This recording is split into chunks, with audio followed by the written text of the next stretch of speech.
Le spécialiste de machine ou le spécialiste expérimenté en émulsion peut détecter par l'aspect ou l'odeur de manière précoce un éventuel problème et prendre les mesures nécessaires.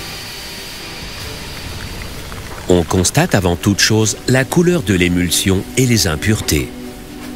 L'odeur peut être de nature plutôt chimique, donc piquante, comme celle des solvants ou de l'huile de lin. Si l'odeur est plus d'origine microbiologique, ça sent le pourri et le moisi. L'odeur révèle souvent une valeur pH trop faible. Il reste encore à effectuer la mesure correcte de la dureté de l'eau dans les émulsions. Ne jamais tenir des bandelettes de mesure de dureté sous une émulsion qui s'écoule ou sous l'eau. Il en résulterait alors une indication de valeur trop élevée. Pour mesurer correctement la dureté de l'eau, la bandelette de mesure de dureté doit être brièvement trempée dans l'échantillon d'émulsion.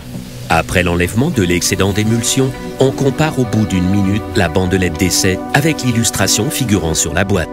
Si toutes les surfaces d'essai changent de couleur, ce qui signifie que la dureté est supérieure à 45 degrés de dureté français, on peut mélanger l'émulsion dans la même proportion avec de l'eau entièrement déminéralisée. La dureté mesurée doit alors être multipliée par 2. Une eau trop douce peut être durcie à l'acétate de calcium. Le coffret d'analyse contient également un thermomètre pour mesurer la température de l'émulsion. Une température élevée peut provoquer un accroissement de la formation de mousse.